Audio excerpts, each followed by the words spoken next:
Cześć Blue, a to ostatnia, czyli świąteczna moja paczka z gildii.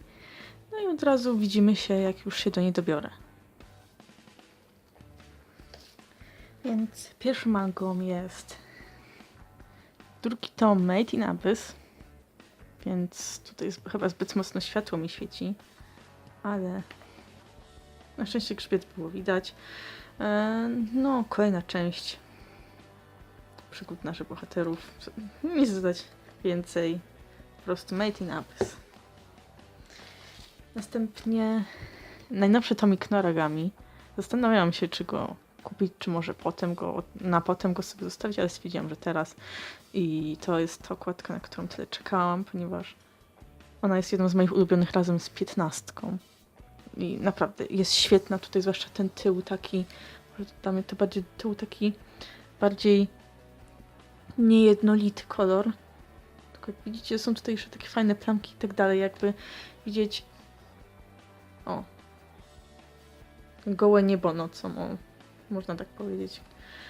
I proszę, Noragami 16. Następnie 11 tomik posępnego Mononoke, mojej ukochanej mangi. I no cóż, nie mogę się doczekać, aż ją przeczytam. Zobaczmy, co mamy na kolorowej stronie.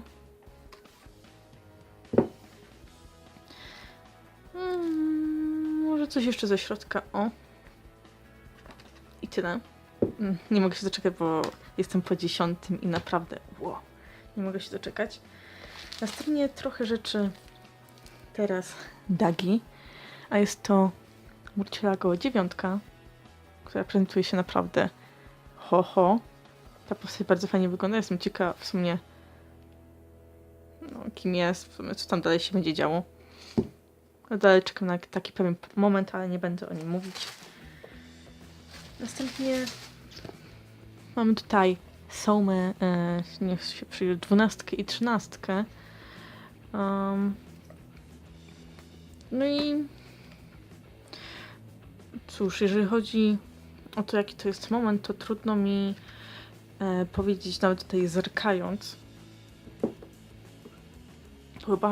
Chyba na pewno drugi sezon niekończący, chyba raczej kończy się już tutaj drugi sezon, za niedługo już będzie trzeci.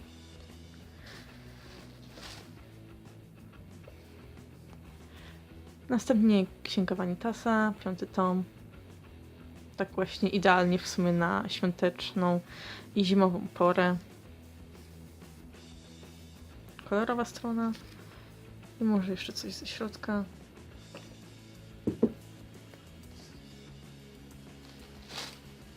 Następnie coś, na co Daga się szarpnęła, czyli Perfect World. Ma chyba tam, nie wiem, 4-5 tomów. Ta manga i nadal powstaje. Tutaj niestety już ten napis jest za jasny, żeby go było widać, ale uwierzcie mi, że ono tam jest. Po prostu mam tutaj za mocną lampę. Ale tak to właśnie wygląda. Tu pierwsza grafika. Może coś tutaj jeszcze z pierwszej strony. Może jeszcze kolejna. No i zobaczymy. Też będę na pewno od niej czytać i jestem ciekawa. Bo w sumie kiedyś czytałam to na necie, tylko już praktycznie nic z tego nie pamiętam. Następnie w moje ręce trafia 4. tomik Ku Twojej Wieczności. I widzę, że ładnie złapało wreszcie ostrość. Jak dobrze wiemy, ja nie byłam pewna, czy ja chcę to kupować, ale po 2. i 3. tomie stwierdziłam, że chcę. No i zobaczymy.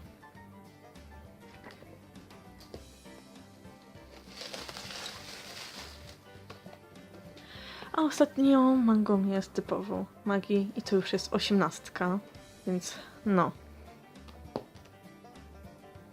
Co tu dużo mówić, Magi po prostu ze świetną, widzę, grafiką tutaj na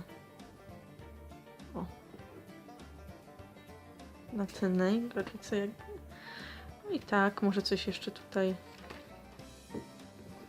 Tutaj już oficjalnie jesteśmy coraz to bliżej. Jest w sumie ten taki moment chyba najciekawszy, można tak mówiąc, chyba tak. Więc tak. Tak się przętuję oto paczuszkę z gildii. Ja się z wami żegnam trochę w niesprzyjających warunkach oczywiście, bo za mocne światło, ale naprawdę już jest tak szybko robi się ciemno, że naprawdę trudno to zrobić, a u mnie akurat w tym miejscu, co nagrywam, dość trudno zrobić tutaj dobre światło. I no cóż, to by było na tyle, nie chcę przeciągać. Taki króciutki, tak na szybko zrobiony unboxing. Dzięki za obejrzenie. No i cóż, no widzimy się w kolejnym filmiku. Dzięki raz, że byliście tutaj ze mną i oglądaliście to. Do zobaczenia. Cześć!